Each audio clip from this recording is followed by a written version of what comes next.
I think the thing perhaps most notable is if you look at the difference between the last time we showed Optimus, and this is a video that was taken basically yesterday, and the Optimus team was up all night making this video. The Optimus team has done an incredible job. So just, yeah.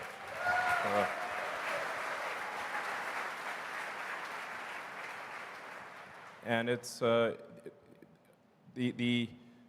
motors, the controllers, the electronics, and everything you see in the Optimus robot is a Tesla-designed system. So this is, we actually tried to find drive actuators and whatnot that were off the shelf. We found that there weren't any. In order to make an effective humanoid robot, you actually have to design the motors and gearboxes and the electronics from scratch, because it's a very different application from anything else that exists. So we took our world-class motor and power electronics team and said, okay, we need to design several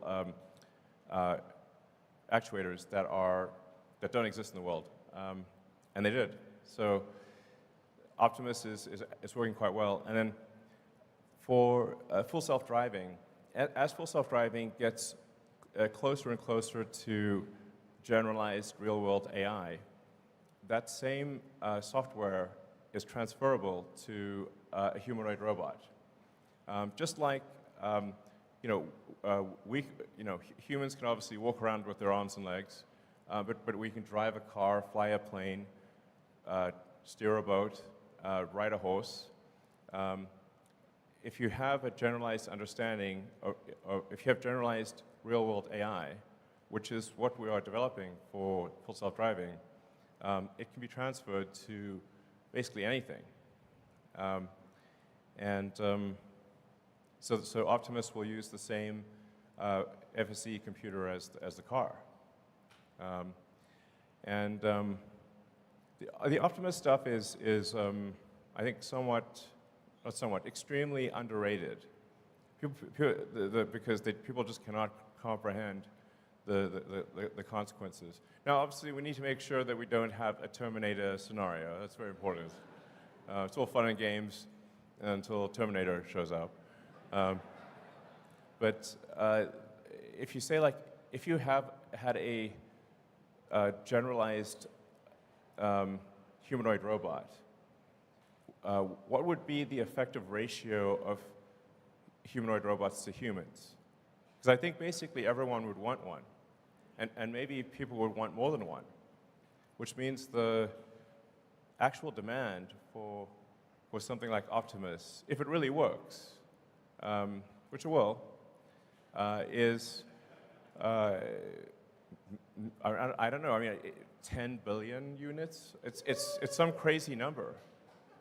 It might be 20 billion units if the ratio is, say, 2 to 1 on people, humanoid robots versus people. It might actually be, it's some very big number is what I'm saying, and a number vastly in excess of the number of cars.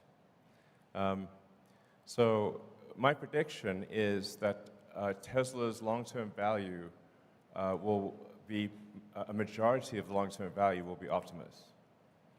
And that prediction I'm very confident of. So, anyway.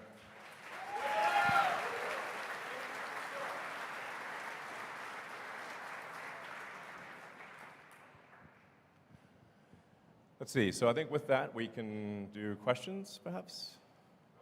Oh, okay, what is it? Oh, yeah, we also want to make sure, please, retail investors, please vote. Normally retail investors, for most companies, don't vote, but we really care about your vote of small investors, not just large investors. So please do register to vote. Your vote is very important. Yeah, I think that's it. So, yeah.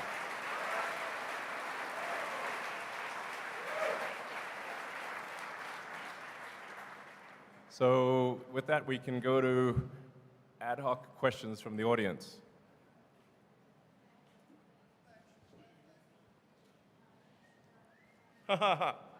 Okay, definitely the person in the Optimus outfit with the red cowboy hat.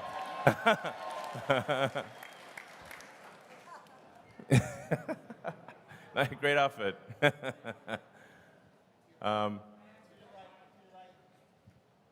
Sure.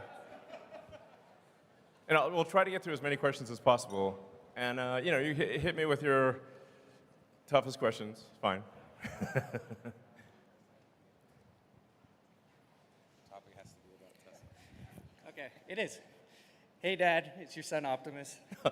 Hey, kid. I wanted to. Do you see it more likely that you guys will have an RV first or a cyber camper?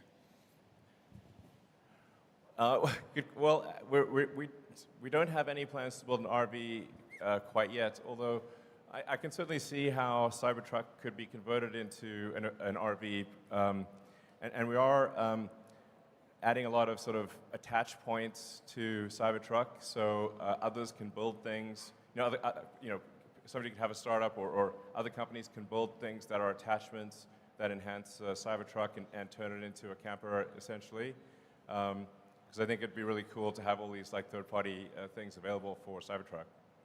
Awesome. Thank you. All right.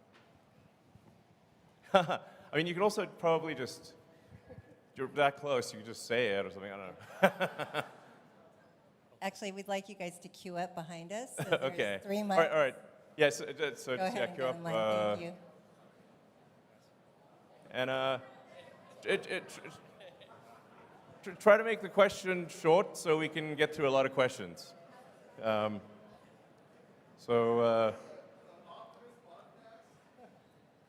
Maybe. Oh, you mean just like a Tesla team doing a podcast about Optimus? Oh yeah, sure. Yeah, I wonder if maybe we could have a sort of like an addendum after the earnings call, which is like a 30 minutes podcast on Optimus or something, like for those who are interested. Okay, I think we'll do that. So, Great. all right. Hey, Elon, thanks for doing this today. It's an awesome event. Thank you. Welcome. Thanks for coming. Hope you guys are having a good time. Yeah, having a great time. I'm pretty confident we have the funnest shareholders meeting by a long shot. Undoubtedly, yeah. It's amazing. So, So I'm really excited about a lot of things with Tesla. It's hard to pick a good question that is going to cover everything. But with the energy side of the business, I think it's hugely underrated. I mean, we've got tons of problems California with rolling blackouts. Sure. How do you think you can incentivize people, more for solar, battery backup, and we've got the referral program that's been beefed up as well. So, what are your thoughts there? How we can get people on board? yeah, actually, one of the challenges in California and a few other places is that in order to have the Powerwall be like an uninterruptible power supply for the house, we have to actually have a switch that disconnects you from the utility. Otherwise, you just, send energy into the grid, and it doesn't do anything. That's actually been quite difficult with utilities, but I'd like to thank PG&E for recently helping us get approval for installing the backup switch for Powerwall in California so that people can have uninterrupted power in California. And we're working on that in every jurisdiction. So I'm confident that that's going to be a great long-term situation. And then, as I mentioned, Megapack is growing very, very rapidly. So things are, things are really growing like ridiculously fast on the energy storage front. So yeah, I feel good about that situation. All right, next question.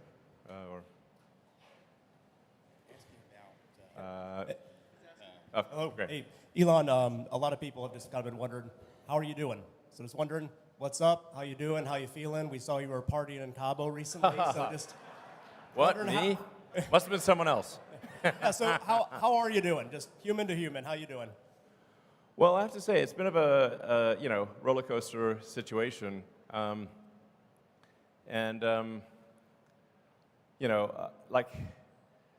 it's actually pretty rare for me to be at a party. So that's like the first party I've been at in a while. And actually wasn't even going to go to it. Then my brother talked me into it. So thanks, Kimball. Yeah, I have to say, like sometimes the work pain level is quite excruciating, and then on top of that, I get dumped on in the press. So it's like, it's not exactly super fun. But there was a short-term distraction because I had to do like some major open heart surgery on Twitter to ensure the company's survival. But that, I think Twitter is now in a stable place, and obviously very excited to have Linda Yaccarino join. And so I think Linda's going to do a great job running Twitter. And I'll provide, obviously, guidance on technology development. But as you can see, I think Twitter at this point has released more new features in the last 6 months than it has in the last 6 years. So, obviously this is not a Twitter meeting, but the larger point is that I feel at this point I don't need to devote incremental time. The amount of time that Twitter will take going forward is relatively small compared to the last 6 months. So yeah.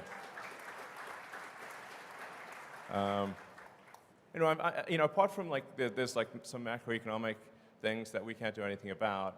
Overall, I feel very good about the health of the companies, and I'm increasingly optimistic about the future. Thanks for asking. It's kind of you to ask. So.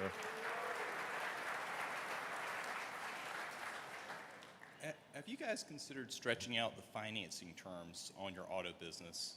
You talked about earlier, consumers don't necessarily look at the sticker price they're paying. All they're concerned about is monthly payment. Right. And one of the fundamental advantages of an EV is that it's substantially more durable. And so would you guys ever consider stretching terms out to 10 years, especially in this rate environment, given the shape of the yield curve? Extending the terms out that farther, you'd actually be capturing a lower cost of funds. Yeah, I mean, the important thing to appreciate is that, like, that the vast majority of the financing is from banks. So it's kind of whatever the banks are prepared to do. I mean, this year, I guess we'll do on the order of $100 billion of sales. And we don't have $100 billion in cash to finance that. So the vast majority of it has got to come from banks. So it's really the bank's choice of what they're willing to do.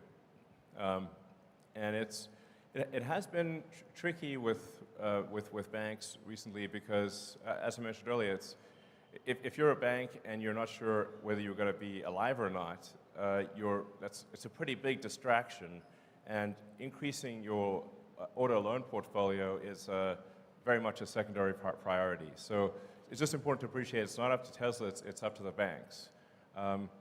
And there's not some easy solution where you can say have a so-called a captive financing arm, et cetera, because you have to securitize those loans, and the market for securitizing them is weak.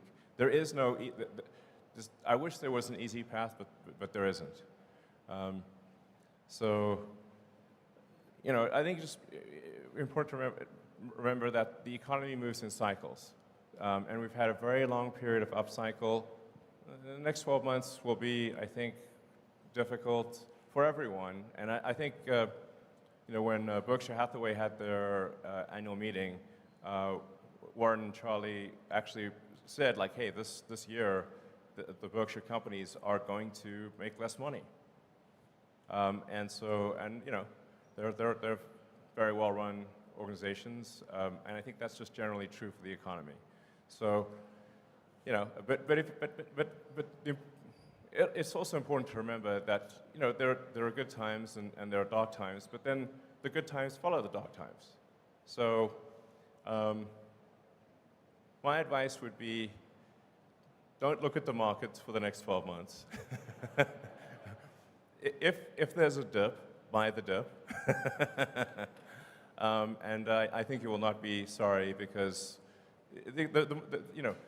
there's just generally a sort of there's an economic cycle to things, but things come back up. So my guess is tough times for a year. Like I said, just my guess. But then Tesla will emerge stronger than ever, and the long term, if you say like net present value of future cash flows, will be incredible, in my opinion. All right. So.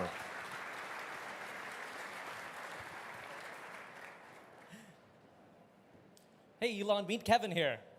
Hey, how's it going? Good, thanks. So Tesla is the largest position in my ETF, ticker PP, and that's for pricing power. Right. And I'm curious, I really think that some of the features that you highlighted here, like the over-the-air airbag deployments of improving the features, the safety features, are great things that we could be advertising. I know you've heard this many times before. I know you have. But no. Sorry. Go ahead. Yeah. $525 off every car this year is half a Netflix's advertising budget. $1,000 is the entire Netflix advertising budget, and I see their ads everywhere. Why not advertise these things that you told us here? I feel like nobody else knows about this. I just talked to Gordo, the Tesla bear, and he's still talking about 2016 New York Times pieces. These people are in the past, man. That's like 7 years ago at this point. Yeah, that's what I'm saying. Yeah, it's actually, I talked to a lot of people, and they still think that like Teslas are like super expensive. And like, no, actually, the starting price for a Tesla is below the average auto price in the U.S. It's like, and that's a good thing. Yeah. I mean, I think it's good that it's that way. You know, like our goal was always to make cars that are affordable to the general public. So I hear you. I mean, I think, and it's indeed ironic that, you know, Twitter is like highly dependent on advertising. So, you know, here I am. It's like, you know, never used advertising really before, and now have a company that's highly dependent on advertising. So, I guess I should say advertising is awesome, and everyone should do it. But I think I hear your sort of larger point, which is that there are amazing features and functionality about Teslas that people just don't know about. So, yeah. And although there's obviously a lot of people that follow, like, say, the Tesla account and the you know, my account, whatever, on Twitter, to some degree, it is preaching to the choir. And the choir is already convinced. So I think what you're saying does have some merit, and you know what? I believe in taking suggestions. So we'll try a little advertising and see how it goes.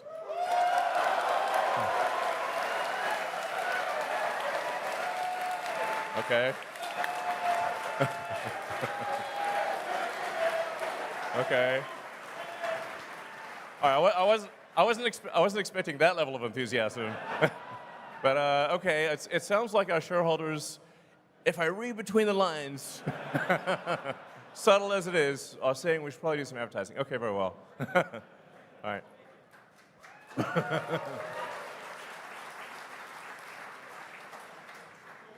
Hi, Elon. Hi, Tesla. Thank you for everything. So my question is regarding, you recently added Steam to the car, and that's great. We can play video games.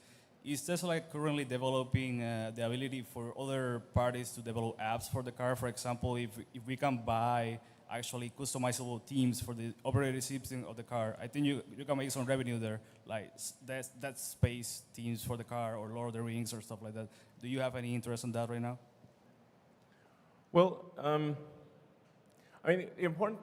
So I think the notion of having entertainment apps and whatnot becomes increasingly important as the cars achieve self-driving, because otherwise you can only really play games or watch movies or whatever when the car is stationary. You know, which, you know, if it's charging or whatever, then you can use it. But when it's at the point at which it's full self-driving, I think it's very much about entertainment and productivity. So I think that is something that might make sense in the future. But overwhelmingly, the focus right now for Tesla software, apart from improving safety, is achieving full self-driving and then getting full self-driving to be much safer than human driving. And then once we achieve full self-driving, I think that there could be a lot of opportunity for apps and whatnot. But even in the car as it is today, for a Model S and X, we've made a sort of a full Steam integration. So you can actually just literally log on with a Model S or X with your Steam account and play any game that is on Steam, which is a lot of games, which is pretty wild. I think a lot of people don't know that. You can play with a keyboard and mouse. You can play with a joystick or controller. You can also play Netflix, YouTube, or anything else. I mean, for my little son X, he loves watching, actually loves watching rocket videos in the rear screen of the Model S and X. So yeah, so it is something that we will do long term. But one of the things, we already have a lot of stuff there, and we'll do more as self-driving becomes a reality. So.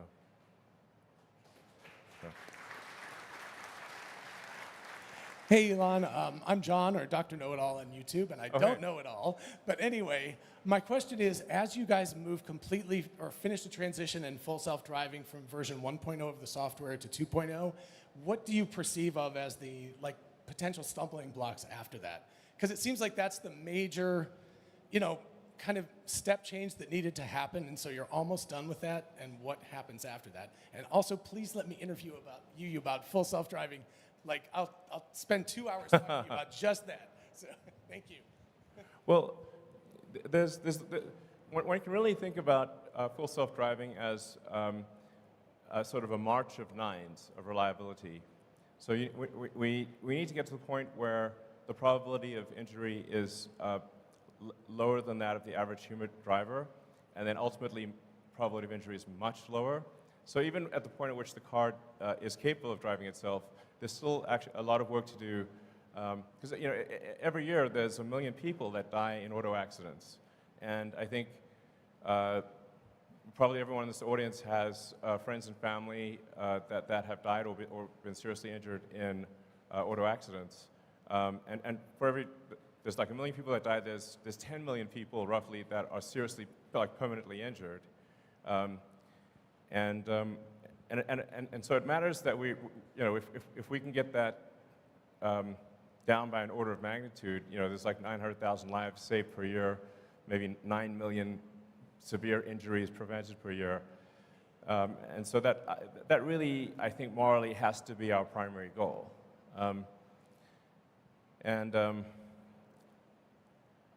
I guess I'm open to an interview on FSD. 2 hours is a long time, but okay. All right, I'll do an interview. It's got to be on Twitter, but sure. All right.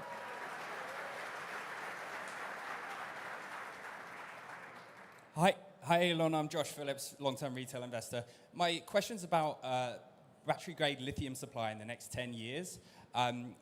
Lithium experts all agree that mines are just not coming online fast enough to meet battery supply. And actually, Drew Baglino pointed this out recently. Some mines take 10 years plus to be permitted.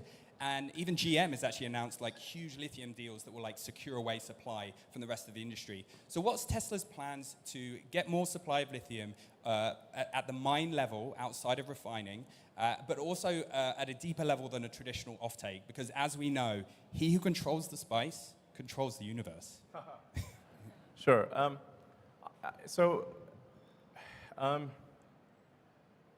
I actually think that the industry analysis is incorrect, and the constraint is fundamentally that of processing.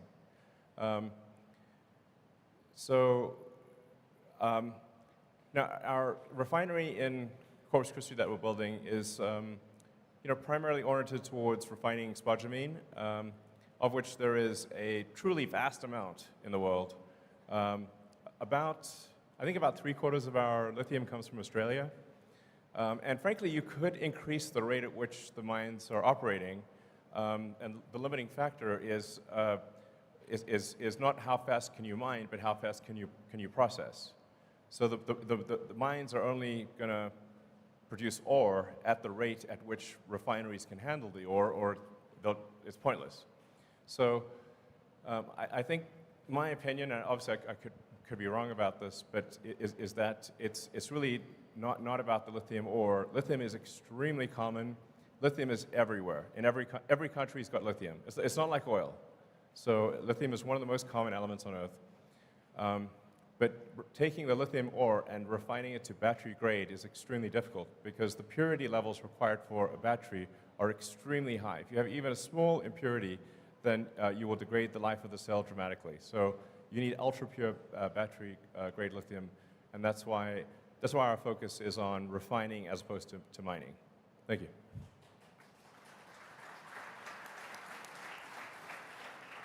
Hi, Elon. Thanks. It's a great time here. You spoke about safety in your presentation of the vehicles, and I just want to say I'm thankful to you for building such a safe vehicle because I'm here today with my son. We drove in his Tesla 3 over here that he replaced with the one that he got rear-ended significantly in, and it destroyed the car. But we're able to be here today, so Great. Thank you very much. Absolutely.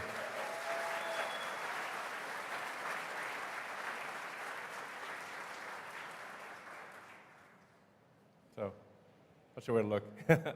Okay. Hey, how's it going? My name's Austin Gregory. I'll ask about this because I don't think it gets near enough love. But I was wondering if there are any updates on the next-gen Roadster, actually.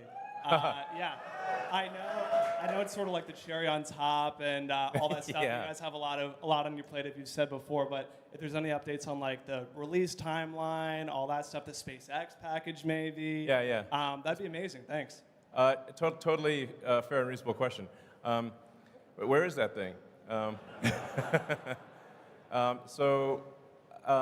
We expect to complete the engineering and design of the next-gen Tesla Roadster this year, and hopefully start production. This is not a commitment, but hopefully start production next year. So, but. It is like as you alluded to. It's not even the icing on the cake. It's the cherry on the icing on the cake. So I wouldn't expect it to be like. It's definitely not going to be a huge contributor to revenue.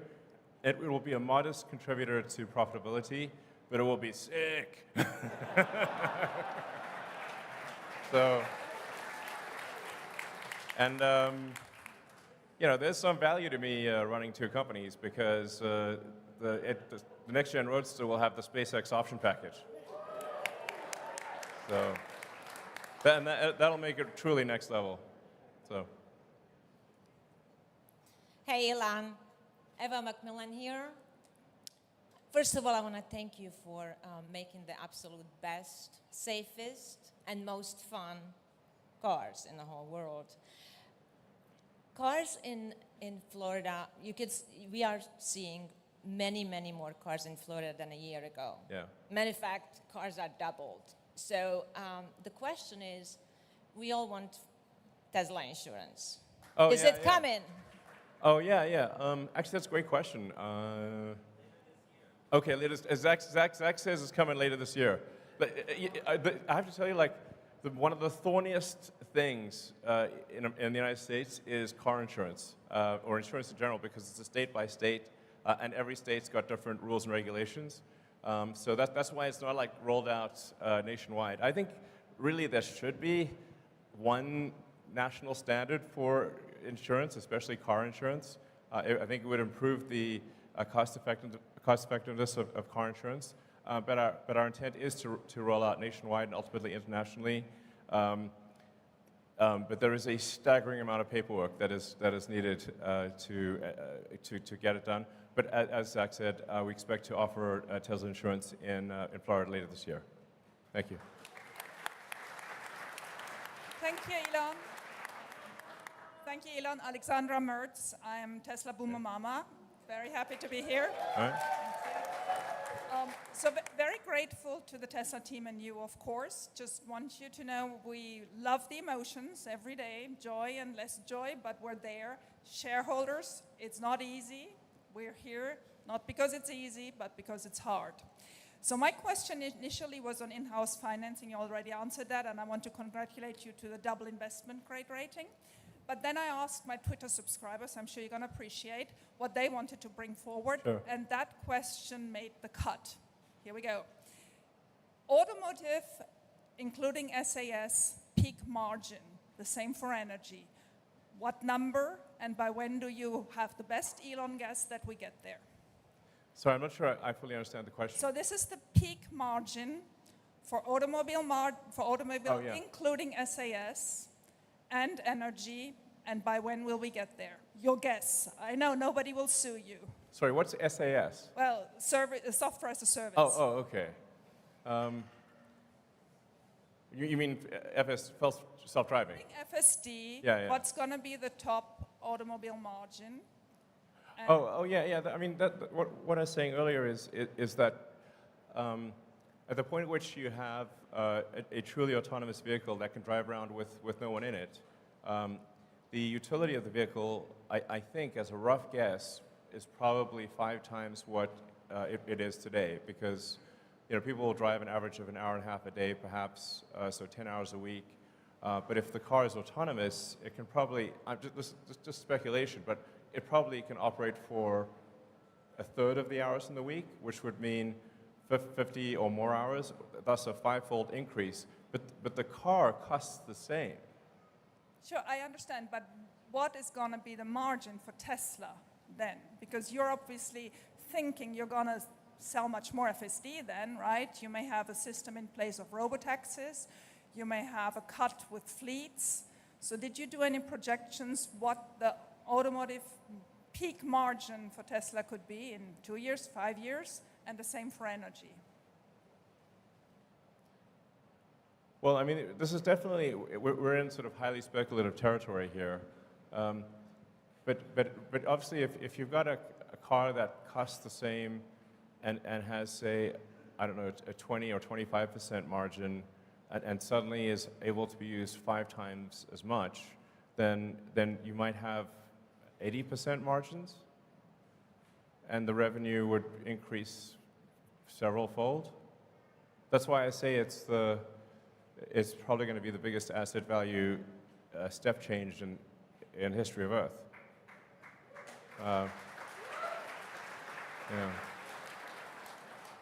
And energy does not have simply does not have such an increase in asset utilization. So I would expect energy to remain at sort of a 25%-ish to 30% margin. All right, so you said ask the tough questions. You're still good, right? Yeah. All right, cool.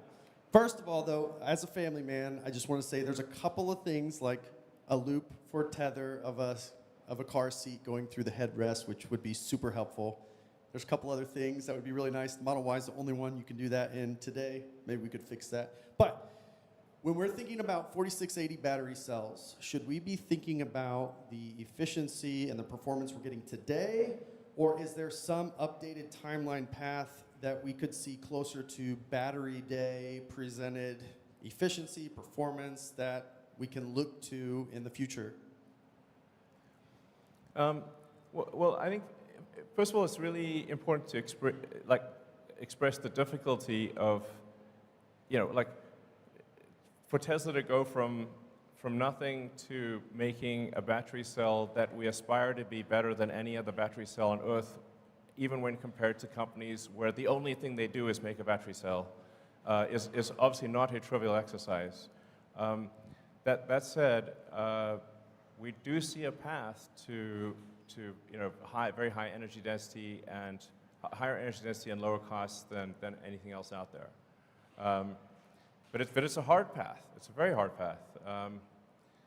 Normally it would be absurd for companies to attempt such a thing. And no other car company is really attempting to do anything like this in a serious way. So I guess technically BYD, because they started out as a battery company, but yeah, so it's a very difficult thing to do. But I think we are tracking to success in that regard. So. Hey, Elon, first of all, thank you for undoubtedly making the world a better place for my son to live in. Thank you. It's kind of you say.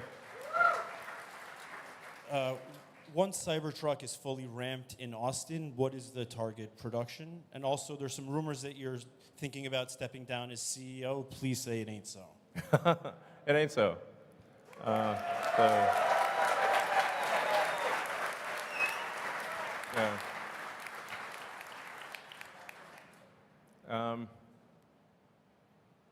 Yeah, so I think Tesla's going to play an important role in AI and AGI, and I think I need to oversee that to make sure it's good. So, because that's a thorny problem if there ever was one. You know, like I think generally people do not, or very few people, even in the AI community, do not appreciate just how much capability Tesla has in AI. It's by far the most advanced real-world AI. There's no one even close. Reality has the most degrees of freedom. So I got to make sure that's good. So, and you were saying something? Cybertruck fully ramps Oh, here in yeah, Austin. yeah. Target production. So, as I said, you know, we'll start production later this year. We'll start handing over cars later this year.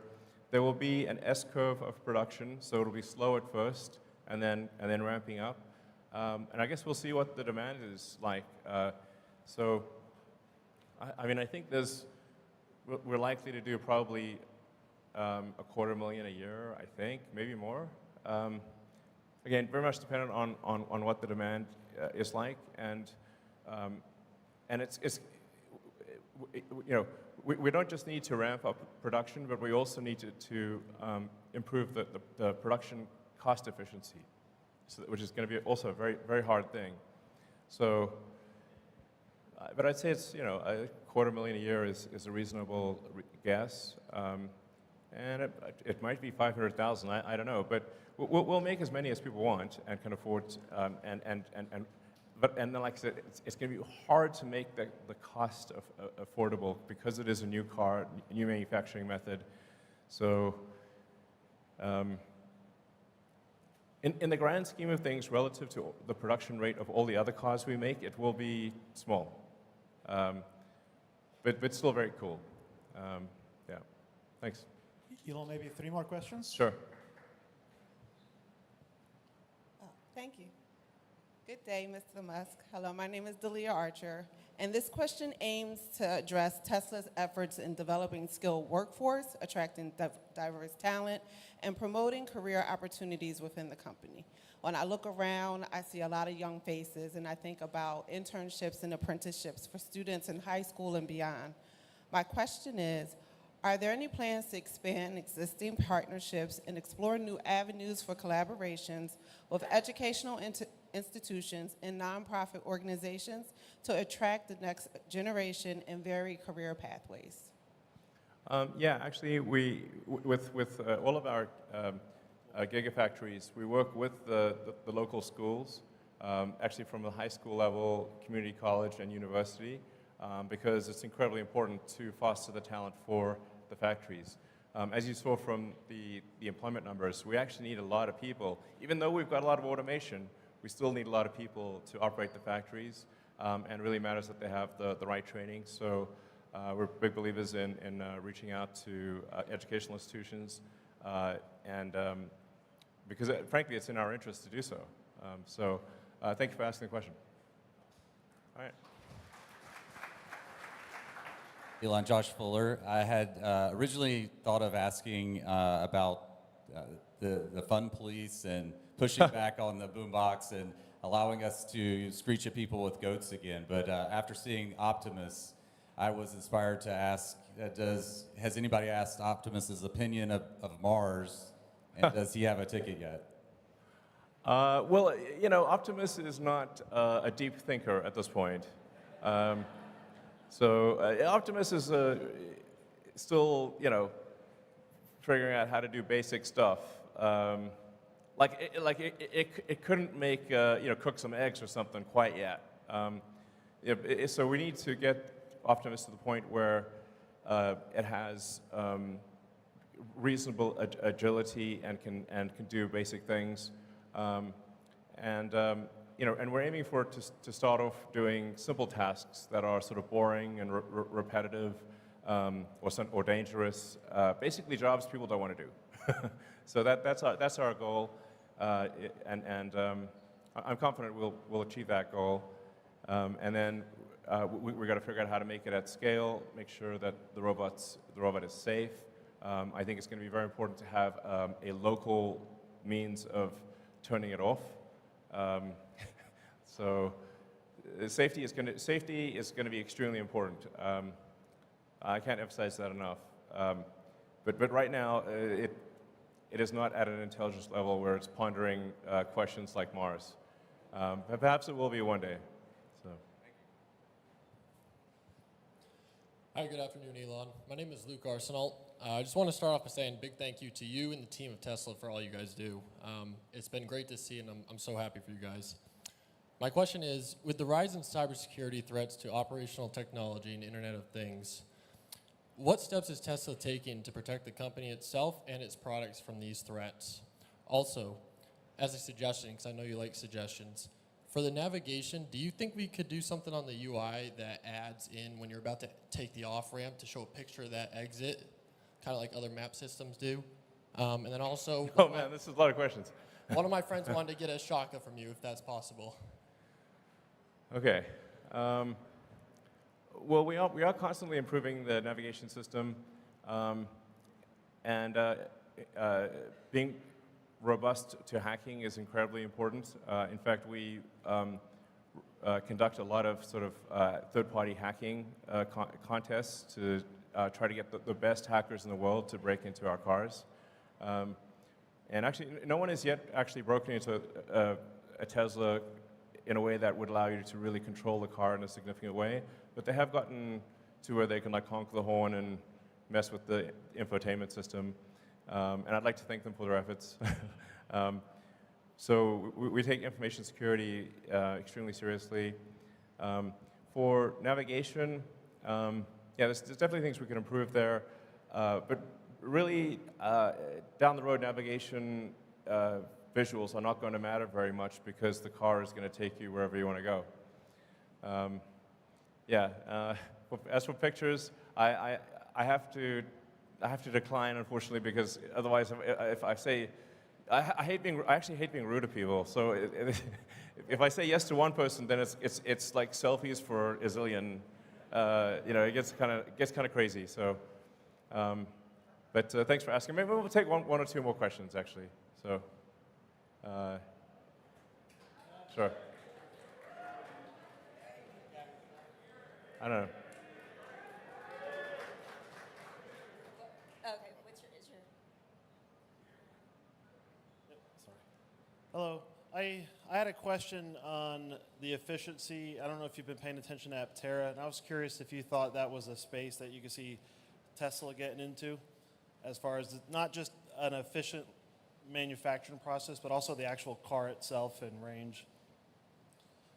Or just buy. I'm not super familiar with them, but we have a lot of we have a lot of products to get done. It's not like it's never a shortage of ideas. Ideas, frankly, I find ideas to be somewhat trivial, but the execution of the idea is extremely difficult. And as I said, like prototypes are easy, production is hard. Production and cash flow positive is excruciating pain that you like at a level you cannot believe. So it's not product ideas; they're irrelevant. That's what I think of them. It's sort of like the idea of going to the moon. That's not that's irrelevant. Getting to the moon is the hard part. So, okay. So maybe one last question. Yeah. Elon, John Lopez from Orlando here. I've got two things for you real quick. The first one is with rideshare being a growing thing, especially with Tesla owners, are we going to get a guest mode option available for that? The second thing is as an X-Plaid owner, I would really love to get track mode. As a what, sorry? X-Plaid. Well, Plaid has track mode. The Model X Plaid does not, though. Model X. Yeah, we can probably add that, sure. Yeah, no problem. So, rideshare is, a bunch of these things will really not be relevant in a self-driving world. You can summon the car and take you somewhere, and if you want to add someone to that ride, you can if you want to.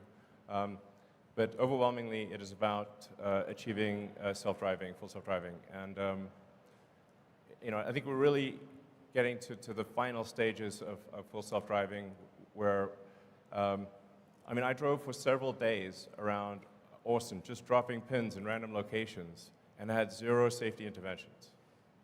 So it's really, and even in the city of San Francisco, which is very complex, I haven't had a safety intervention in a long time. So I think it's getting to the point where, admittedly, I have been optimistic about this in the past, but I think this time.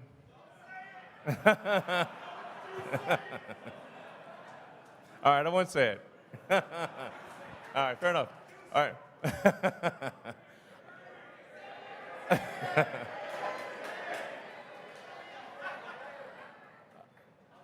Okay, I think it'll happen, So, all right, you want one last question? Sure.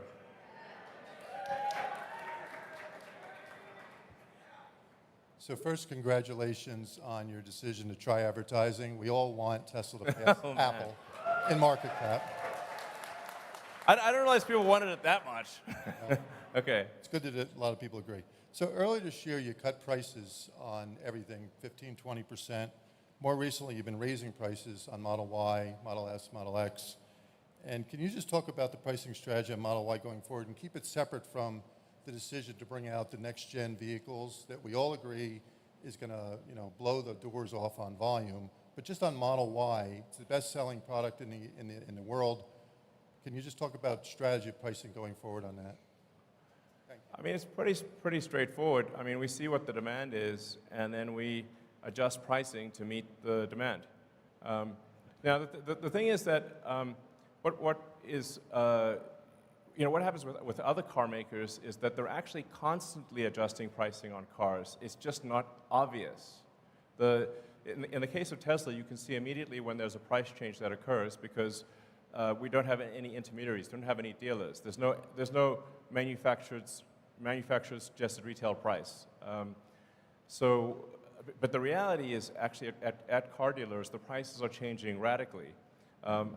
Last year there were significant premiums above MSRP at sort of the conventional car dealer, so you'd pay above MSRP last year. And then this year I think things are below MSRP or close to it. And then the manufacturers will then also offer incentives. So what's actually happening are very big price shifts by other car makers. They're just not obvious. Whereas with Tesla, it's obvious. And this is necessary because demand fluctuates a lot. So something's got to be done to achieve a supply-demand clearing point for volume. So just people are reacting to something that's obvious as opposed to saying, oh, yes, every car company does this all the time. Tesla is no exception. That's the actual reality. So, all right. So. Last question. I'll be really quick. Okay. So I will say I have been driving FSD. My wife drives FSD. There's a term called the wife test. My wife will only drive our kids on FSD. It's incredible. Okay. That is a great. The sort of significant other test is a very a good test because for a while there was like friends or significant others would be like, please don't put it on. It's too scary. But then it's getting to the point where it's going to be just smooth as silk. So in fact, you'll be able to visually tell, perhaps even now you can, visually tell if the car is being driven on FSD or manually, because if it's being driven on FSD, it's smooth and precise. And if you look at if you actually closely observe cars going down the highway, the people are constantly moving in their lanes. So the cars are like doing this all the time when they're manually driven. If it's actually on FSD, it's dead center in the lane. It will actually get to the point where it is not merely, and maybe is at that point, not merely safer than a person, but actually way smoother than manual driving. I can't say enough about the profundity of full self-driving. It is just one of the biggest changes in history that will occur. It's not some feature. it's like a profound. It's really as profound as electrification. And that we already have millions of the cars on the road that will literally achieve this with a software update. I mean, that's like head exploding emoji, you know? I think probably a lot of people in this room realize it, but most of the rest of the world doesn't. Yeah, so.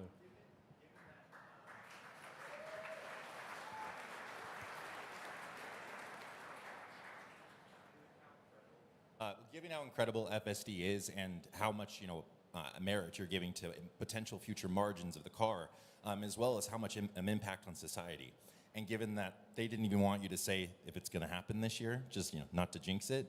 Sure. Would it be possible to have just for some type of public-facing, investor-facing kind of timeline, so that way you mentioned V12 is coming, and that's AI front end. Could we just see kind of a timeline on this is the version we're at? These are the things we're working on, and this is when we're, ETA. So we can kind of see that in real time instead of maybe Elon time. No, so the thing that's been, really difficult with full self-driving is that it very often seems like it's about to happen until you realize that you're actually at a local maximum, and that you need to re-architect elements of the software to get out of the local maximum to then a higher local maximum. So it's been this sort of series of logarithmic curves. And that's why it's been like, it seemed like, oh, if you just extrapolate this on a straight line, it gets to self-driving, except that it's not a straight line, it's a logarithmic curve, and it sort of, and you start hitting these like local maximums where you'll sort of asymptote to a certain capability and then have to re-architect things. So now I think we're finally at a high enough local maximum, or will be this year, where to the point where it is, I think, probably safer than a person, meaning the probability of injury on average will be better than a person, even if someone pays no attention to the car. It is worth saying that right now, for human supervised Tesla full self-driving, it is dramatically safer than manual driving. It's like, I think like 4 times safer, maybe more. So it is already a massive safety improvement to have human supervised FSD right now. And I think we will get to the point where we're always going to be in some amount of local maximum, but I think that we'll be in a local maximum that exceeds human level safety this year. Yeah, but I guess we'll see. So anyway, I want to thank you all for coming, and so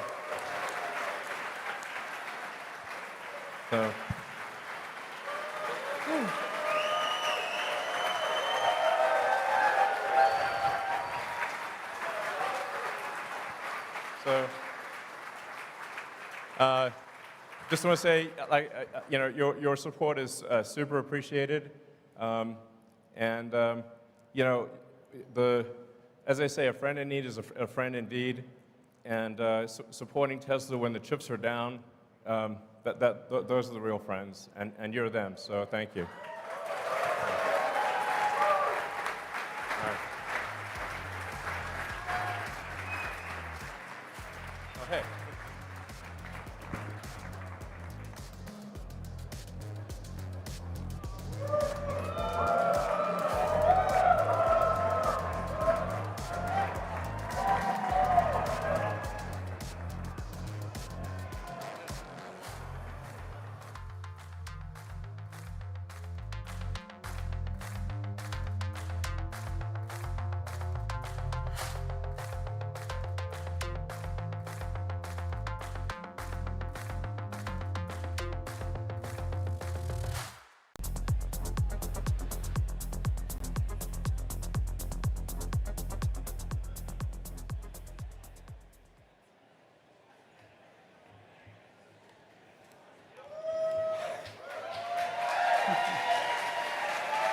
Good afternoon, everyone.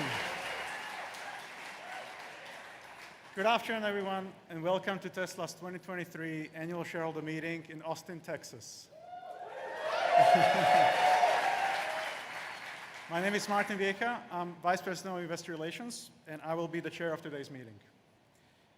First of all, I really wanted to thank everyone who continues to do this trip on an annual basis and shows up every time. It's really quite something that we have a following as dedicated as this, so thank you very much for that.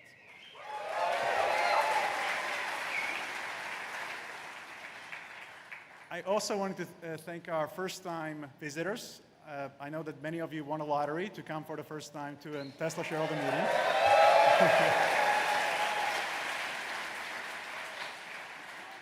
You'll probably notice that unlike many other shareholder meetings of other companies, this one tends to be a bit more fun, so hope you enjoy that. But the last thing I really wanted to say is that just thank you so much for all your support over the years. We really feel like you're part of our mission, part of our story, and it's something we truly, truly value. So thank you so much for that. There will be two parts of today's meeting. First, the formal part of the meeting, where we will cover items that stockholders have been asked to vote on, as well as any other matters that are properly presented. And after the voting, I will introduce Tesla's co-founder and CEO and techno-king, Elon Musk, who will give a presentation about Tesla's year in review. But at this time, I'd like to thank the members of the Tesla team and the board who are here with us here today.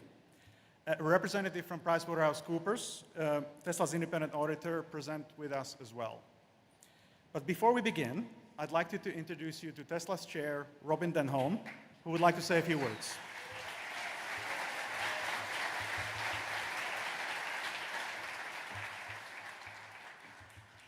I'm a little bit shorter, so hello, everyone. On behalf of the board, I am really honored to welcome you all here today to the 2023 annual shareholder meeting. It's wonderful for me to see everyone in the room today and also the many investors that have joined us today via the virtual live stream. It's our third straight year of having the annual meeting here in Austin. At the first meeting, the factory was still in the early stages of development with equipment being installed and commissioned. During the 2022 meeting, production had started to ramp as we produced about 1,600 vehicles that week.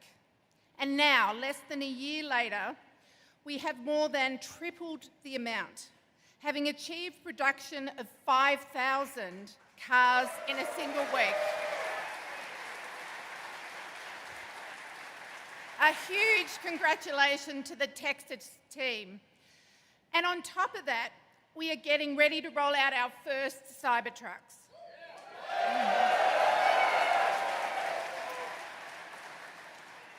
This exponential trajectory of the Gigafactory here in Texas is a reflection of Tesla as a whole.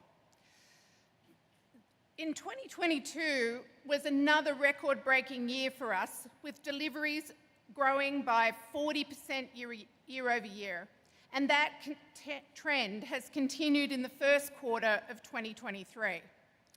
We would not be able to achieve this growth without the dedication of our amazing employees.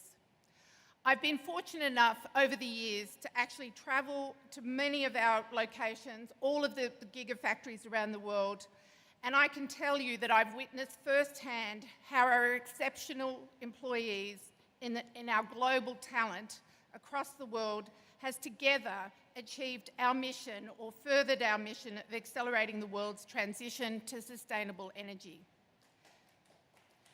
A huge round of applause, please.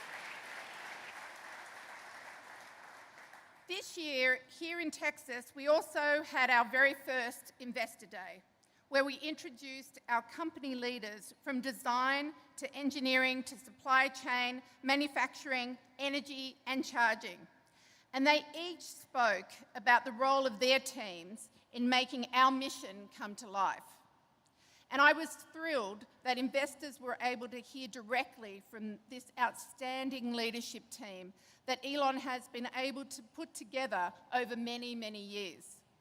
It is on the strength of their leadership and the hard work of our dedicated employees around the world that I believe we are not only weather the macroeconomic environment that we've seen this year, but also continue to be in the strongest position ever to advance Tesla's mission. As a startup, Tesla proved that electric vehicles could be fun with the Roadster.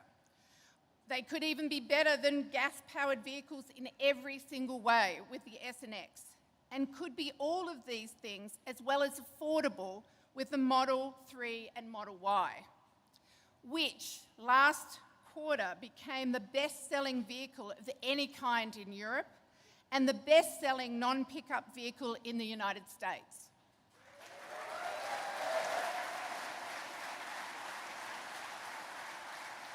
And today, as one of the world's largest global companies, we plan to change the paradigm again by forging the path to achieving a global sustainable energy economy as set out at our Investor Day in our Master Plan 3. As Tesla grows, so do our customers' positive impact on carbon emissions. When I stood here last year, I proudly announced that in 2021, our customers avoided emitting 8.4 million metric tonnes of greenhouse gas emissions, the equivalent of over 20 billion miles driven by internal combustion engine vehicles. Today, I can tell you that in 2022, our customers avoided releasing over 13.4 million metric tonnes of greenhouse gases into the atmosphere, the equivalent of over 33 billion miles of driving of internal combustion vehicles. That's an almost 60% increase in total emission savings year over year. Putting more of our products in customers' hands helps grow that number, and our goals of making our products greener over time and further decarbonising the electric grid will help multiply that effect. As part of that goal, I am delighted to say that as described in our recent impact report, our global supercharging network was again 100% renewable in 2022. We've been able to achieve all of this while maintaining industry-leading margins and generating strong cash flows over the last several years. Going forward, we will continue our focus on capital investment plans to support our future growth with investments in batteries, in vehicle production, including the next generation platform, in the building of our lithium refinery that we recently broke ground on, in the energy storage factories, in our sales and service footprint, and in our charging network, among other things. Before I hand it back to Martin, I would also like to thank Hiro Mizuno for his dedicated service to the Tesla shareholders and the board these past 3 years.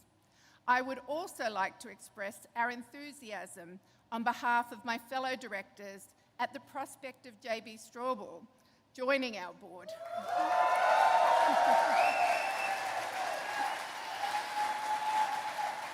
I don't have to tell you that his passion for Tesla and green tech will make him an important asset in our mission to accelerate the world's transition to sustainable energy.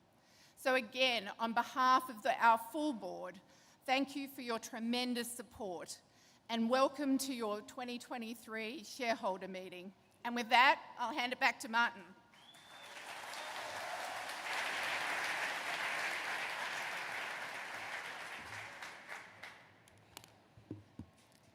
Thank you, Robin. I will now call the meeting to order. Please refer to the meeting agenda that has been provided to you and posted on the virtual meeting site. The time is now 3:10 p.m. Central Time, and I declare the polls are now open. We have already received over the last few weeks voting proxies from stockholders, meaning that almost all the votes that will be counted were already submitted before today. However, if you wish to vote your shares or change your prior vote, you may do so through the virtual meeting site. For those who are in person here today, ballots and ballot boxes were available to you at the check-in. Tesla's board of directors has appointed Computershare Trust Company to serve as inspector of elections. Computershare has taken and signed an oath as inspector and has certified that starting on April 6, 2023, the proxy materials or a notice of internet availability of proxy materials were mailed or provided to all Tesla stockholders of record March 20th, 2023. We have majority of outstanding shares represented at the meeting, so I declare that there's a quorum present at the meeting, and we may proceed with the meeting. The items on the agenda are as follows.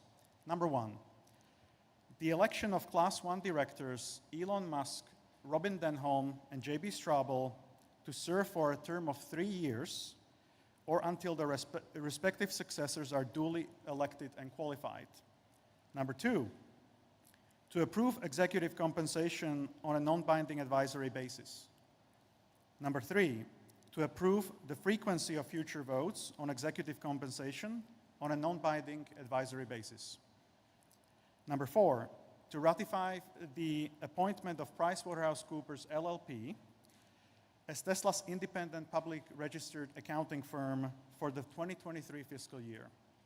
Number 5, to vote on a stockholder proposal included in our proxy statement, which relates to the reporting of key person risk.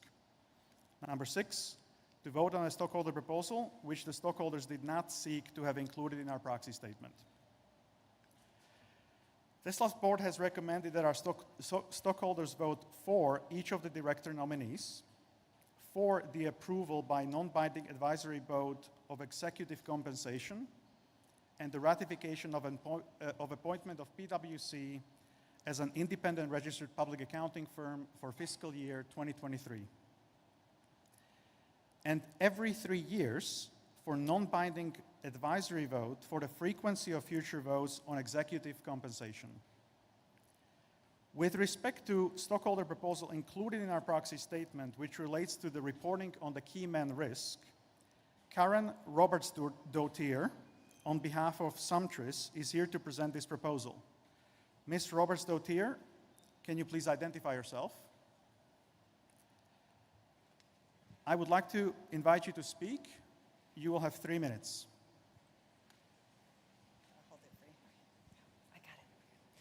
Hello, thank you for having me here today.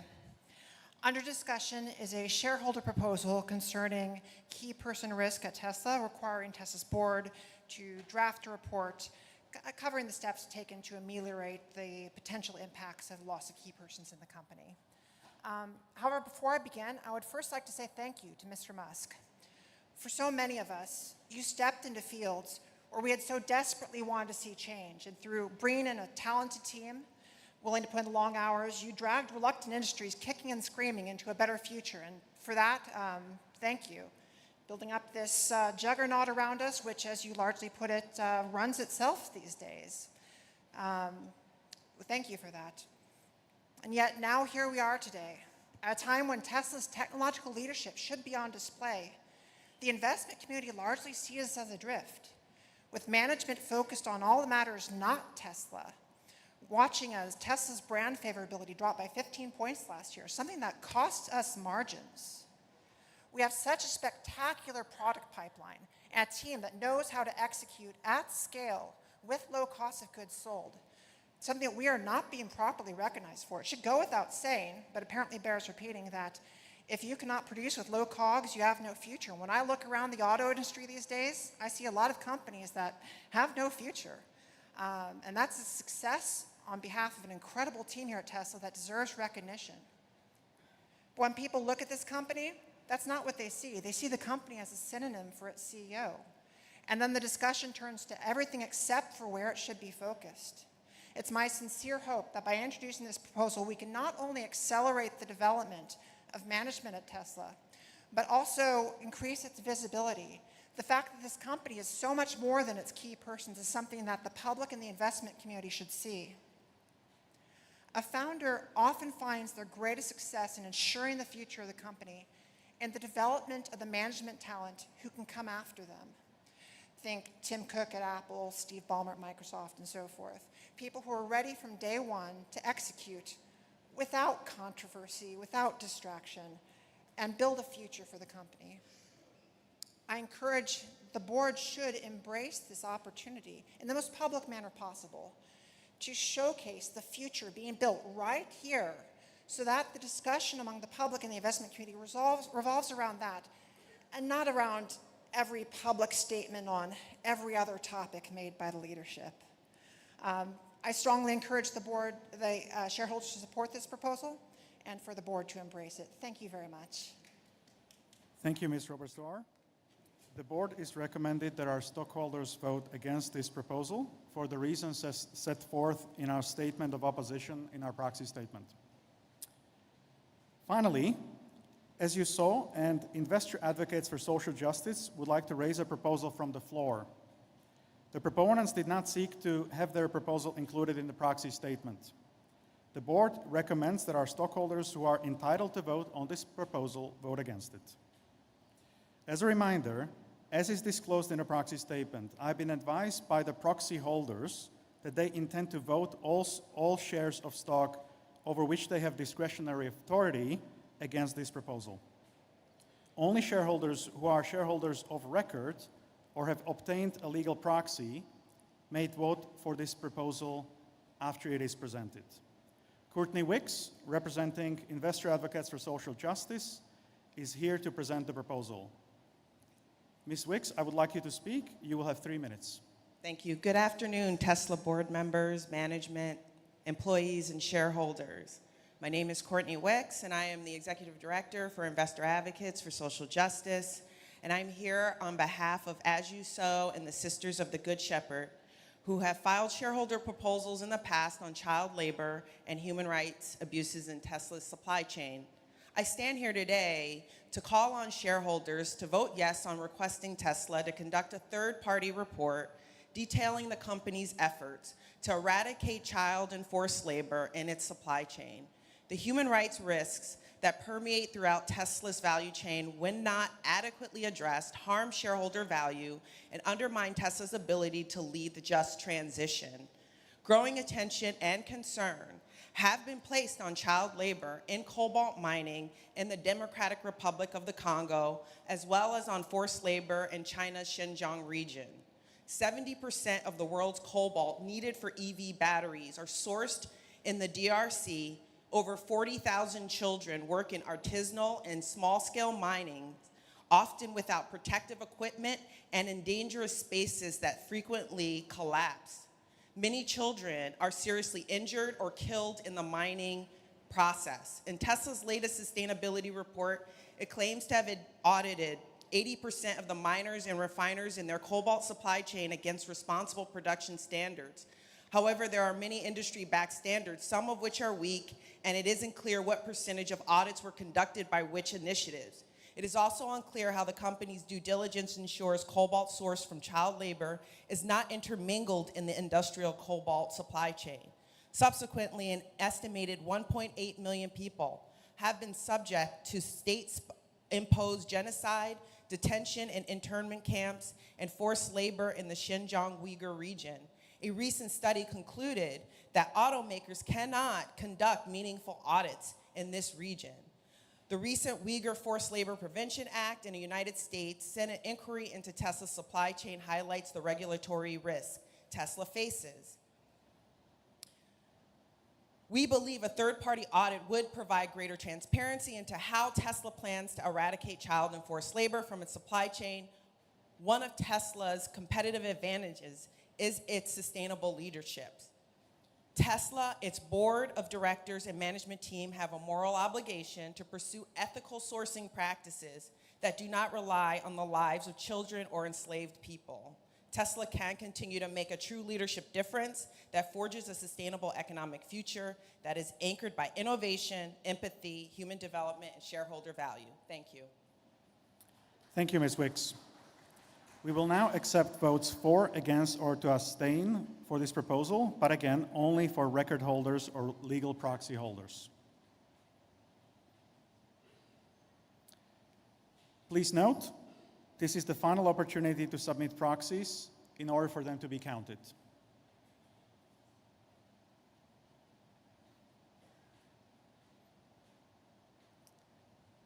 I declare the polls are now closed. Based on proxies we have previously received, I'd like to announce on preliminary basis that our stockholders have approved the recommendations of the Tesla board on all agenda items, except that shareholders have recommended 1 year for non-binding advisory vote on the frequency of future votes on executive compensation. This means that I would like to officially announce our new addition to the Tesla board, J.B. Straubel.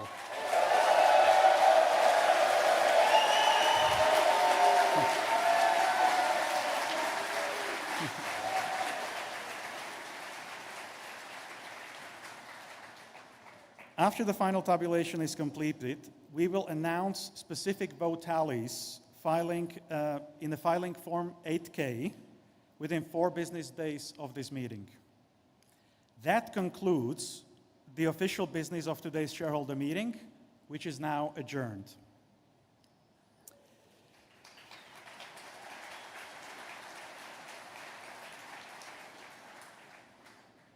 During the course of the following session, we may discuss our business outlook and make forward-looking statements. Such statements are predictions based on current expectations. Actual events could differ materially due to a number of risks and uncertainties, including those disclosed in our most recent Form 10-K and 10-Q filings with the SEC. Such forward-looking statements represent our views as of today, should not be relied on thereafter, and we disclaim from any obligation to update them after today. And with that, please welcome Elon Musk.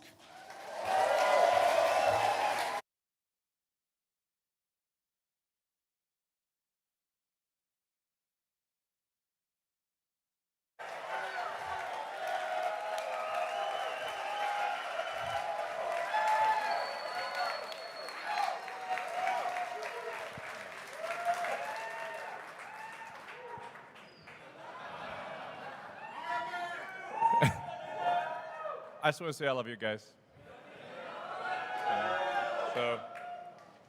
Well, we've got a lot of great news to talk about today. The Tesla team has done an incredible job of executing over the past year, and we have many exciting years ahead of us. So, yeah.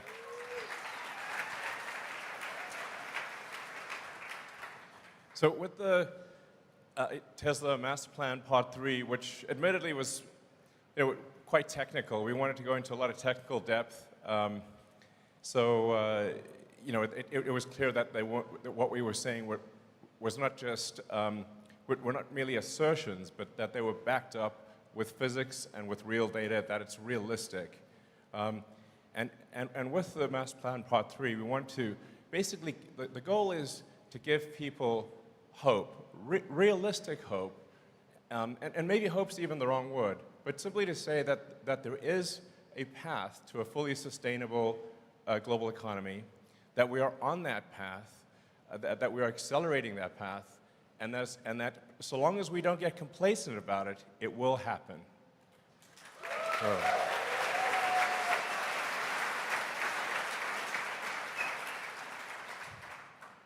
So I'll kind of rush through a recap of the Master Plan Part 3, but some of the salient points are that it will actually take less energy to go sustainable, not more energy. It's actually more and some of these things may sound very obvious, but it's more energy efficient to go sustainable, not less. There's less mining that is required for a sustainable energy economy, not more. Also very important. I heard a question raised about cobalt mining, and you know what? We will do a third-party audit. So, So,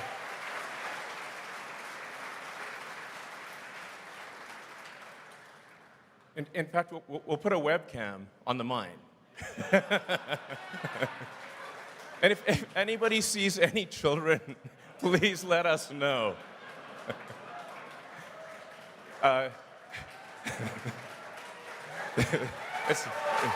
So,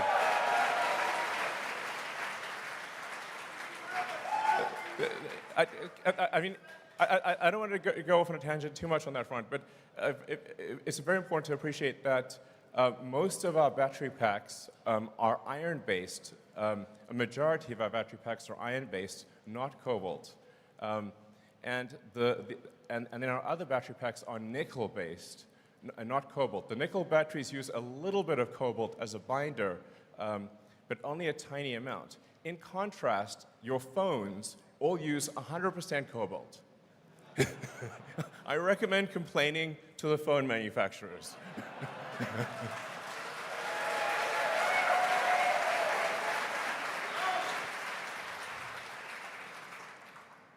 But even for the small amount of cobalt that we do use, we will make sure 6 ways to Sunday that no child labor is being exploited. Obviously, we're a company that cares a lot about doing the right thing, and we don't want to delude ourselves or delude anyone else. So, yeah, count.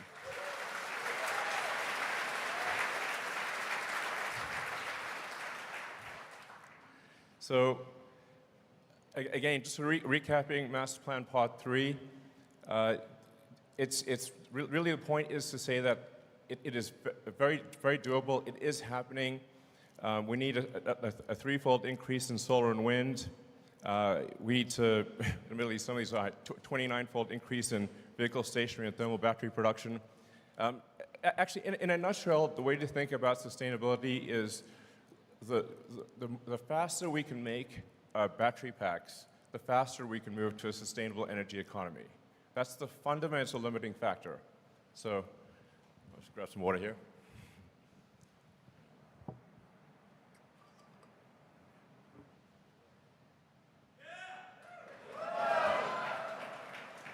So, yeah, I can't emphasize that point enough. The rate of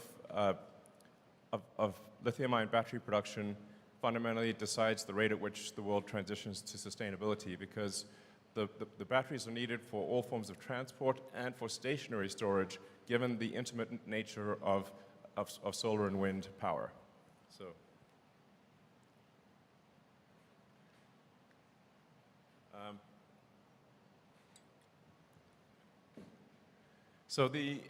And we do invite people to critique our analysis, because any given analysis is going to be to some degree wrong. So that's why we put it out there, looking for critical feedback to say, well, perhaps we got some things wrong, perhaps some things need to be adjusted. But generally, the feedback we've gotten is that actually our analysis is quite accurate, and we've not seen any rebuttals thus far that would cause us to change our assumptions. So it means roughly 240 terawatt hours of battery pack, or 240,000 gigawatt hours of battery need to be produced, but it'll only take 0.2% of land area for solar and wind. So it's not like we need to carpet the earth with solar and wind. It's just literally a fraction of a percent. Roughly a $10 trillion manufacturing investment, which relative to the global economy is actually a small number. Yeah, roughly 10% of the world economy.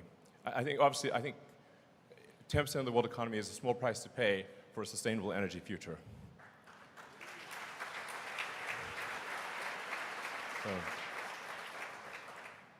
It's also true that even when factoring in the cost or the emissions required to produce an electric vehicle, which for now are a little higher than gasoline vehicles, when you look at the emissions over time, electric vehicles absolutely win by a long shot. And as we're seeing, the cost and the emissions required to produce an electric vehicle are dropping rapidly over time. And we're going to get to the point where an electric vehicle is cheaper than a gasoline vehicle.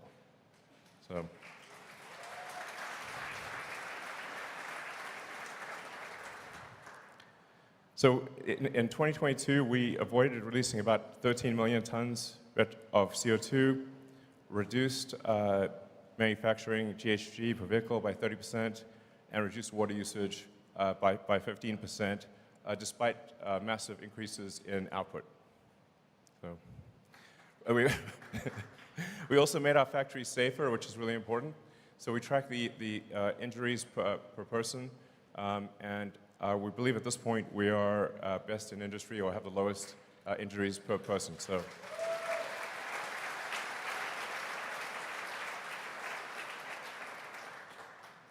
We're now actually quite a big company from a headcount standpoint. This is our direct employment number. So this does not count contractors. And for every manufacturing job, depending on how you count it, there are at least 5, sometimes up to 10 jobs created, because you got to look at the total supply chain, as well as all of the support functions. So, when you create a factory like this, you actually create jobs for teachers, lawyers, carpenters, electricians, and restaurants, and everything that's required to support a person at a factory. And this is why countries and states are so interested in having manufacturing facilities in their location. So anyways, it's a lot of people gainfully employed doing very useful things. We received 3.6 million job applications last year, so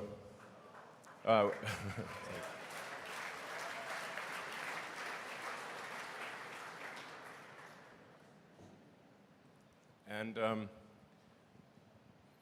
once again, the top 2 most desired companies for engineers on Earth were SpaceX and Tesla.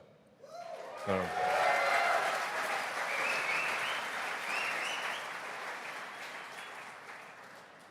At the end of the day, the competitiveness of any given company is a function of where are the most talented people interested in working. That is the team that's going to win. In fact, I'd say this is generally the case. If you look at any given company and say, where are the most smartest, most driven people going to work, that company is going to win. So whether it's Tesla or any other company. We're also excited to announce our next-gen drive unit, which is a big reduction in silicon carbide. It's half the factory space. Notably, there are 0 rare earth elements required. So, yeah. And we're also changing to a 48-volt low voltage architecture in the car. So, yeah, this is a big deal actually. So the cars have been operating with 12-volt batteries for basically about a century. So for the first time in, I think, over 100 years, we're actually going to change from 12-volt voltage of outside of the drivetrain to a 48-volt architecture. And to first approximation, that means we need only about a quarter as much copper for in the car as would be needed for a 12-volt battery. So that's a big deal, because people are often worried about, is there enough copper? Yes, there is. So.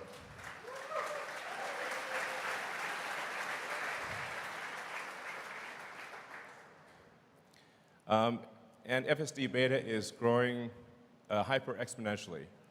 So that chart is going to look like a wall, basically. Just a question for those in the room: how many people have tried out FSD beta? Okay, great. So what do you think of the latest build? Right. So it's it's really getting to the point where it's, at least for me, when I drive around, it's several days between interventions. And I think we're getting to the point where there's really just one last piece of the system that needs to be a neural net, which is the planning and control function.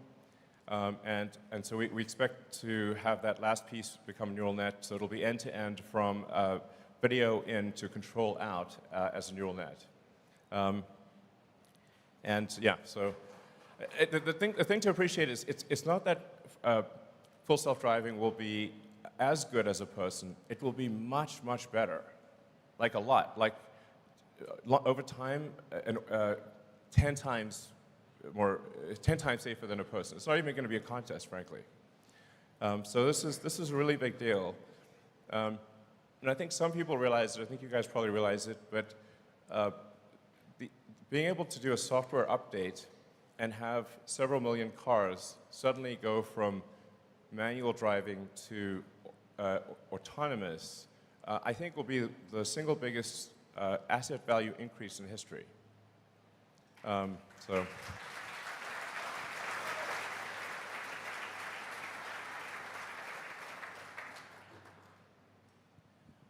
The normal usage of a passenger car is roughly 10 to 12 hours per week, call it maybe an hour and a half per day. And when you drive around, you see lots of cars just parked in parking lots because out of the 168 hours in a week, they're using less than 10%, maybe 7% of the hours of the week a car is in use. But once it is autonomous, it can be used probably, I don't know, 50 hours a week, maybe more. So it is effectively a 5-fold increase in the value of a car overnight. I'm actually surprised that so few people realize this, or maybe they just don't believe it's real, but it is.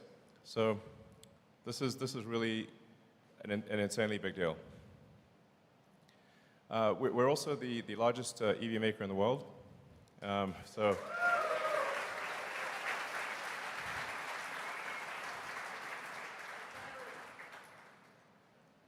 yeah, and I think that will continue. And while at the same time being the highest margin of any car maker in the world.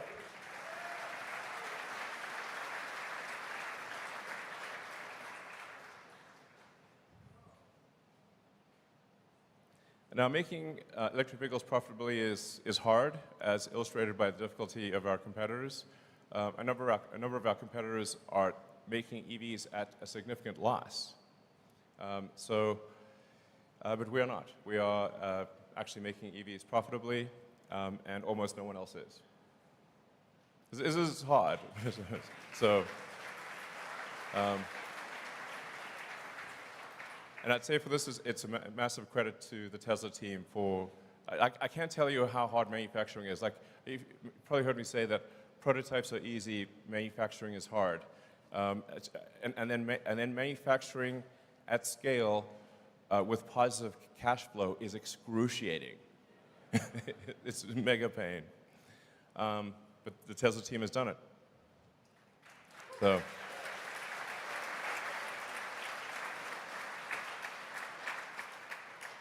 And as you can see, our free cash flow per year has been increasing steadily. So, you know, we're making good progress. I mean, it should be said that, and I've made some of these comments, that that interest rates make have a very big effect on the affordability of cars. So. The vast majority of people buy cars based on the monthly payment. So it's like how much is the monthly payment? And it's not a question of value for money. It's just, do they actually have enough money? Can they afford it? So for the vast majority of people, it's just, can they afford to pay the payment? As the interest rates increase and credit tightens, like it's safe to say that these various banks that have died are probably somewhat distracted from handing out auto loans. You know, it's like if they're on their way to the cemetery, increasing their auto loan portfolio is not the first thing on their mind. So this is going to be a challenging, I'd say a challenging 12 months. I want to be sort of realistic about it. That Tesla is not immune to the global economic environment. I expect things to be just at a macroeconomic level difficult for at least the next 12 months. Tesla will get through it and we'll do well, and I think we'll see a lot of companies actually go bankrupt. So I want to make sure that this is not just the good news parade. It's important to understand that no company is immune to the macroeconomic environment. But that said, it won't be darkness forever. I expect probably a year of difficulty globally for everyone. And then my best guess is that the global economy turns around in roughly 12 months. And then Tesla will be in an extremely good position. So anyone who is a long-term investor, I think, will do extremely well.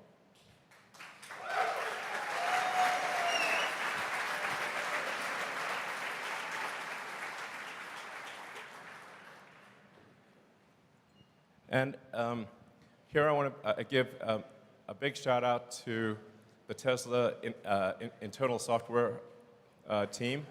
This is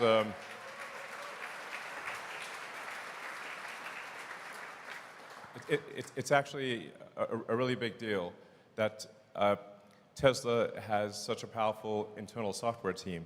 I mean, that software team is responsible for handling the entire customer experience from buying the car, delivering the car, operating the factories, service and support. We internally wrote all of the insurance and financial software. The supply chain and logistics stuff, the data centers and infrastructure, and the analytics and insight. This is all internally written Tesla software. I think there are almost no companies in the world can do this because they do not have a very talented internal software team. So they're generally reliant on third-party enterprise resource planning software. But Tesla is not. This is a hidden strength of the company that often doesn't get a lot of attention, but is incredibly powerful. So once again, I'd like to thank them for their work.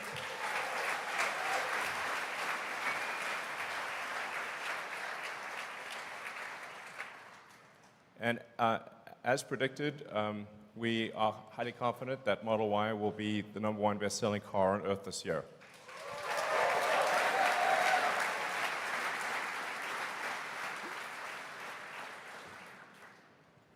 And in fact, in Europe, the best-selling car of any kind, whatsoever. It's already was that in Q1, I should say.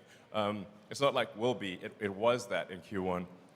And China, the best-selling SUV. And the United States, the best-selling non-pickup vehicle in the United States in Q1. So, it's going well.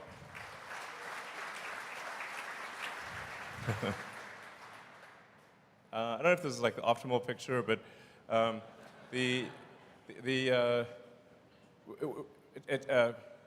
Tesla cars are actually the safest cars in the world. We put immense effort into vehicle safety. And we keep updating the safety. So we keep improving the automatic emergency braking system just with a software update. And we keep improving the airbag deployment with software updates.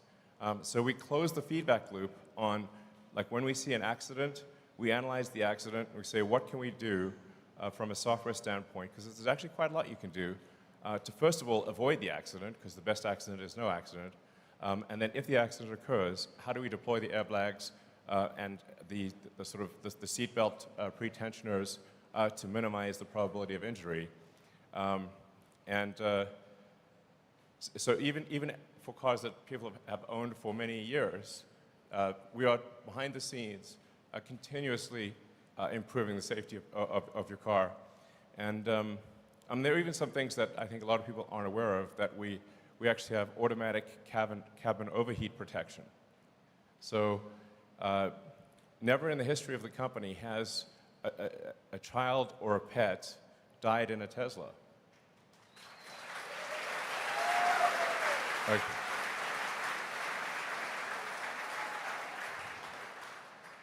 so it's one of those like little known features, but because we have a large battery and we're monitoring things all the time, we can make sure that the cabin temperature never gets to lethal levels, and I think that's you know, big deal. So, oh yeah. So and then while lots of cars will say they've got like 5 stars or whatever, there's nuance to that. When we did the European NCAP sort of active safety tests, we got the highest scores that they've ever seen. So, yeah.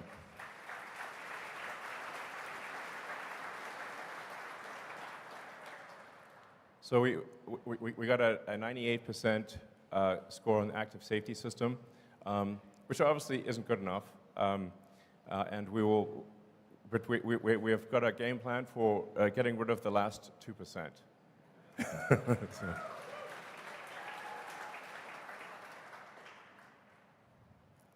And then it's worth noting things like the total cost of ownership of a Model 3 is now comparable to that of a Toyota Corolla. So.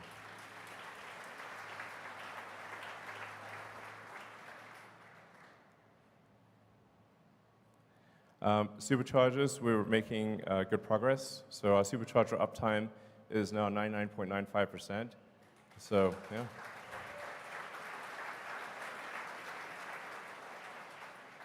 And we have superchargers practically everywhere at this point. Going to Megapack, because this is stationary storage is an important part of solving the sustainable energy problem. And the Tesla Megapack is now more competitive than a natural gas peaker plant. So we have very strong demand for the Tesla Megapack, and we're going to make a lot of them. So, yeah.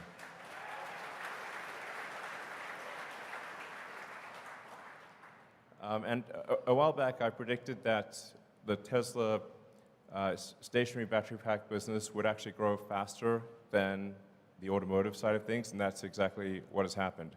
You can see it's an exponential curve, growing at a rate that is even faster than our vehicle sales.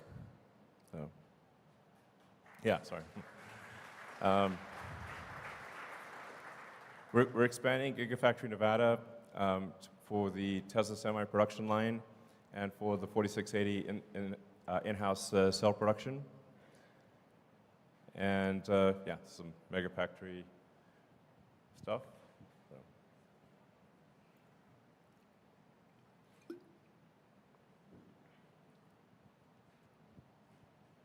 So this is, so we're aiming for 40 gigawatt hours a year, both in California and in China, but I think long term, this will be much, much greater than this. I mean, I would say I wouldn't be surprised if long term the stationary battery pack activity went well in excess of 500 gigawatt hours per year. So the demand is like quasi-infinite here. So.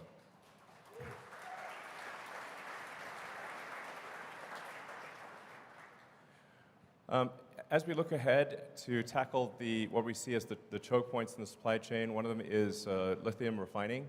I mean, there have been a few times on Tesla earnings calls where I've said, can someone please just do lithium refining? Because there's just a shortage of it. But we really see very little activity outside of China for lithium refining. So it's not that we wish to take on extra problems, but since nobody else was doing it, we felt we had to do this. And so we've just broken ground on a lithium refinery in Corpus Christi, which will be do more lithium refining than I think probably everything outside of China. So, yeah.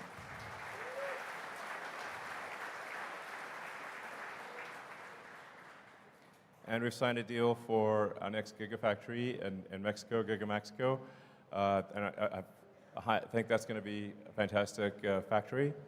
So, we're laying the groundwork for ultimately getting to 20 million vehicles a year.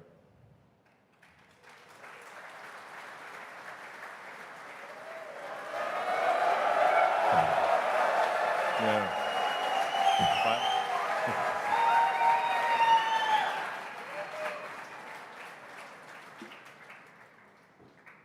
So Cybertruck is a hard car to make.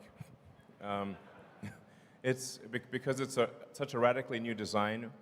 It actually, you can't just use conventional methods of manufacturing. We had to invent a whole new set of manufacturing techniques in order to build an exoskeleton-based car instead of an endoskeleton-based car. So it's extremely non-trivial to build the Cybertruck. But we're making good progress on that. We have the, so yes, that's the thing when I, in the factory, I tour the Cybertruck line to see how we're doing there. And sorry for the delay, but we're finally going to start delivering production Cybertrucks later this year. And I think the product, if anything, is better than expectations.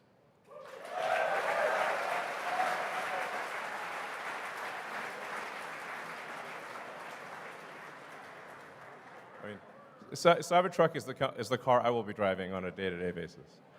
And people always want to know what our next product is. But this is not the time to. We obviously need to have a proper, dedicated product launch. I just want to emphasize that we are actually building a new product. We are actually designing a new product. We're not sitting on our hands here. There are